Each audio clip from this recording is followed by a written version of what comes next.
That kid named Ray Jackson. I'm from Duke. Alright. So you gotta put your mind back in the 80s, the early 80s.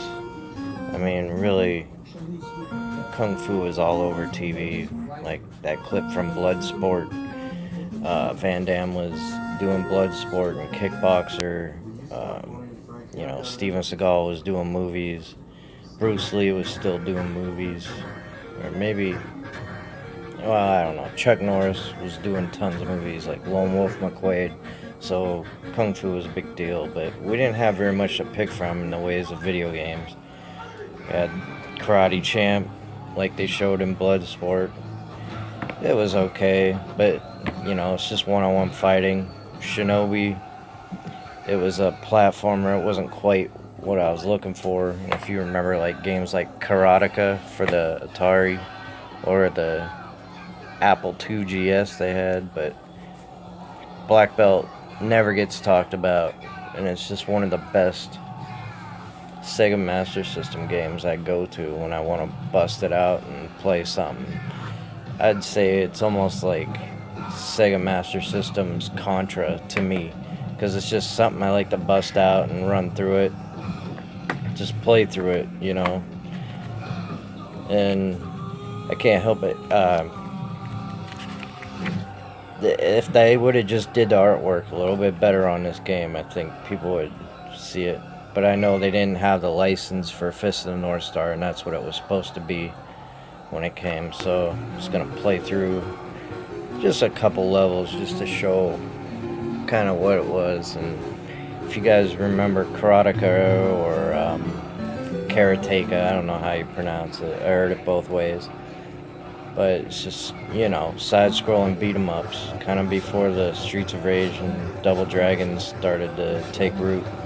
This is the style of games we had.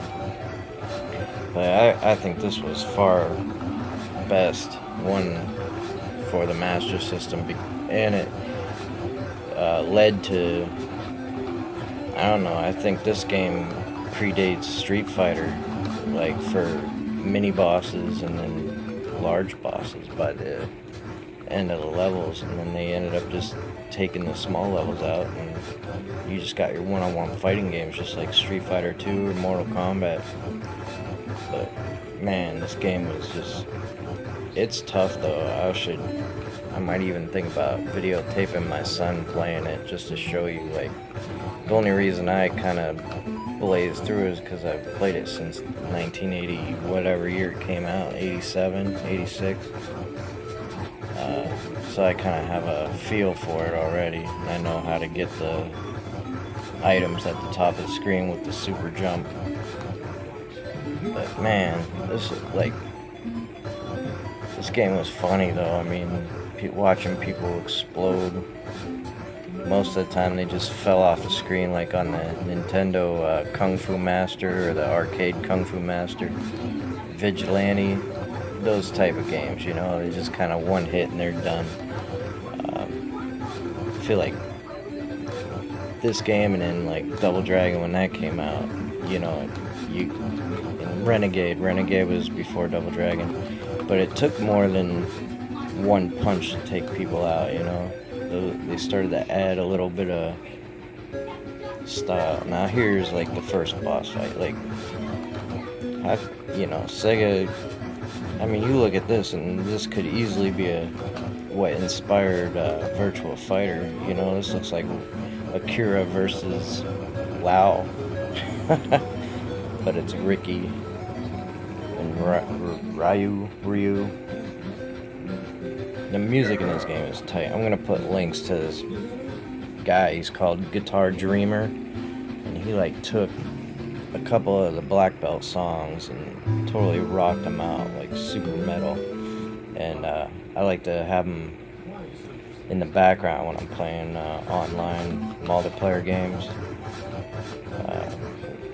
This soundtrack is just great for what it was. This is one of the cheaper Sega games too, because I think that was the reason behind the box art, like looking all corny. They could have made it better, but I think it was this differentiate itself from the budget titles. Like I think Black Belt was like one of the ones that was like $20.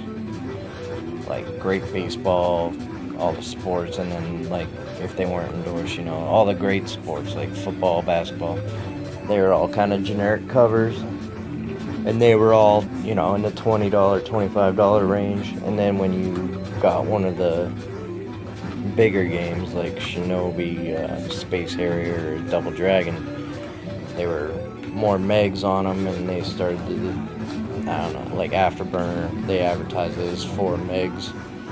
So those games cost you know, $50.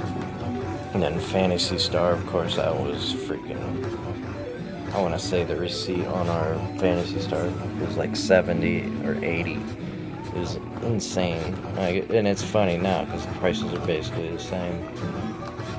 But man, this game just doesn't get enough credit. It's so good. And Yuji Naka was actually one of the programmers on this game. I didn't know that until I read a Retro Gamer magazine. It had a little write-up about the games that Yuji Naka worked on. And it shows, because the hit detection's tight, the moves are tight. It's definitely, and I think it's on the same engine as Choplifter because of the scrolling backgrounds and stuff. But this has to be a completely different engine here. It's a one-on-one fighter. Moves are slightly different, like the kick is different. This guy's weak spot is kicks, so I'm just gonna keep blasting him in the face. He's an easy boss, but the game definitely gets harder as it goes. I'm not gonna show too much more. I don't want to spoil the whole game if you decide you want to check it out. But this is my favorite part. Squish! He blows up on his own. I just like to time that ending there where it lets you squish into him like that. I've been doing that since I was little, so it's just one of those things you do all the time and you just keep doing it.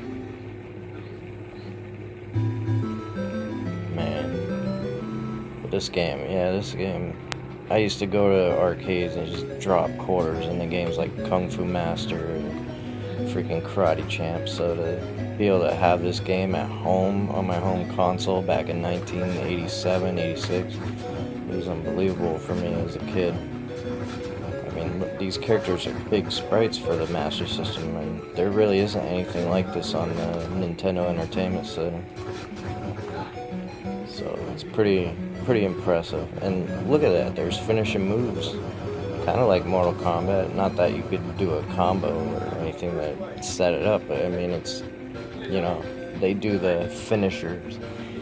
But they're from Fist of the North Star. I understand that the guy has like crazy abilities to ruin people's lives. I'll just show you some clips of these other boss fights just because I really think they did such a good job. This was in the 80s. This isn't even, Street Fighter 2 wasn't even thought of yet. But yeah, it's just one of my favorite games. Probably my favorite one on the Master System, and it ends up being one of the cheaper ones too. Pretty cool.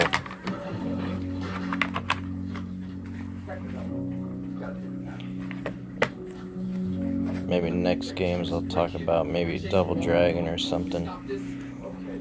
Double Dragon's funny. But I'm gonna definitely get a clip of maybe my son playing it, see how far he can get in Black Belt. That would be hilarious. This is my little game collection. A lot of these I've had since I was little.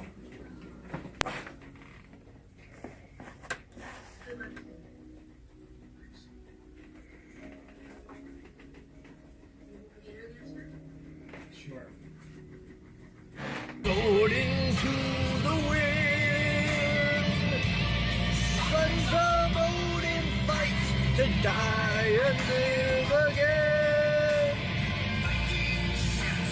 Cross the sea, cold wind and rain, to the black of night, where stars are guiding light. I guess my video wouldn't be complete without talking about its sequel. You know, it's Fist of the North Star. black belt was changed when it came over here, so Sega couldn't get the rights, so they just changed a few characters and called it black belt. Well, the same thing happened with Last Battle. I think Nintendo had the exclusive rights to Fist of the North Star games, or whoever made the games for them. But this game, I have it because I collect the black cartridges for the Genesis. I like the way they look, but as far as the actual game goes, just avoid it. It's not worth playing, really. It's got terrible sound effects. The graphics aren't bad, but just the way it plays is very, I don't know. It's not as good as the Sega Master System version. But I have it just because I like the black cartridges, and I have a nostalgia for the 1989 cases. But other than that, I just have it for display. I would never even bother playing the second one. It's just kind of cool to have. I might pop it in for laughs, but yeah, don't expect anything out of it.